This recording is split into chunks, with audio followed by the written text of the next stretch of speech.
मीरापुर विधानसभा seat. ये seat परिसीमन से पहले मोरना विधानसभा सीट के नाम से जानी जाती थी। ये सीट काफी चर्चाओं में रही है। इस सीट से पिता, पुत्र और पोता तीनों ही विधायक भी रहे हैं।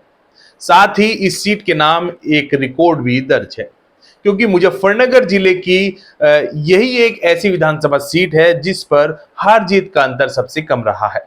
एक चुनाव में नहीं बल्कि दो दो चुनावों में। वर्तमान में मीरापुर सीट की चर्चा सबसे ज्यादा है, क्योंकि जल्द ही इस सीट पर उपचुनाव होना है। 2022 के चुनाव में रालोद के चंदन चौहान चुनाव जीते थे, जो अब बिजनौर से सांसद बन चुके हैं और ऐसे में ये सीट खाली है, इसलिए उपचुनाव होना है और सबसे ज्यादा चर्चा इस वक्त इसी सीट की है। तो आज के एपिसोड में बात करेंगे मीरापुर विधानसभा सीट। मीरापुर विधानसभा सीट 2008 में परिसीमन के बाद अस्तित्व में आई थी।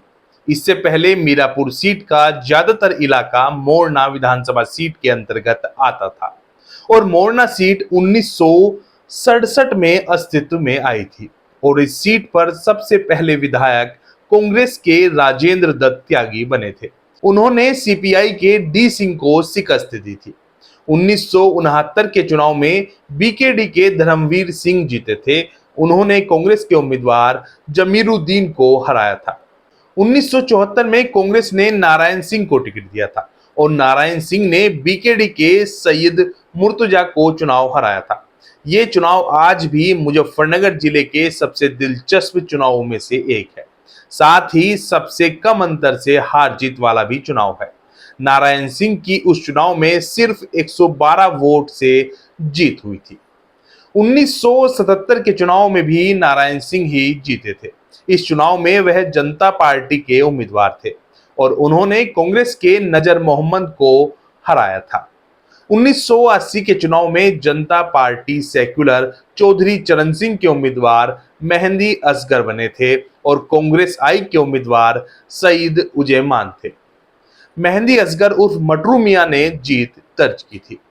1985 के चुनाव में कांग्रेस से सईदू जमा उम्मीदवार थे और निर्दलीय चुनाव लड़ रहे थे मेहंदी असगर। इस चुनाव में मेहंदी असगर की हार हुई थी और चुनाव जीते थे कांग्रेस के उम्मीदवार सईदू जमा। 1989 में अमीर आलम खान ने जनता दल के टिकट पर चुनाव लड़ा था और कांग्रेस के सईदू जमा को शिकस्त दी थी। 1991 के चुनाव में भाजपा के रामपाल सिंह चुनाव जीते थे। उन्होंने जनता दल के उम्मीदवार मेहंदी असगर को हराया था। कांग्रेस के सईदू जमा तीसरे नंबर पर रहे थे। अगले चुनाव यानी कि 1993 के चुनाव में एक बार फिर से भाजपा उम्मीदवार रामपाल सिंह की जीत हुई थी और दूसरे नंबर पर कांग्रेस के सईदू जमा और तीसरे नंबर पर बसपा के मुर्तजा रहे थे। 1996 के चुनाव में समाजवादी पार्टी के उम्मीदवार संजय सिंह चौहान की जीत हुई थी। संजय सिंह चौहान यानी कि नारायण सिंह के बेटे। दूसरे स्थान पर बसपा के नफीस रहे थे। साल 2002 के चुनाव आए और इस चुनाव में बसपा से राजपाल सैनी, सपा से संजय चौहान और भाजपा से वीरपाल निरवाल उम्मीदवार थे।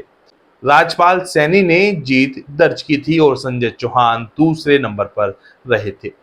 2007 के चुनाव में राष्ट्रीय लोकदल के उम्मीदवार कादिर राणा ने जीत दर्ज की थी और बसपा के राजपाल सैनी दूसरे नंबर पर थे। भाजपा के यशपाल पंवार तीसरे और समाजवादी पार्टी के मेराजुद्दीन चौथे नंबर पर थे। 2009 में बसपा से कादिर राणा मुजफ्फरनगर लोकसभा सीट से सांसद बने थे।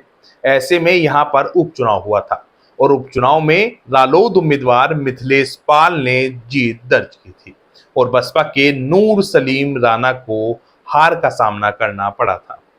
परिसीमन के बाद मोरना सीट खत्म हुई और मीरापुर नाम से नया विधानसभा क्षेत्र अस्तित्व में आया।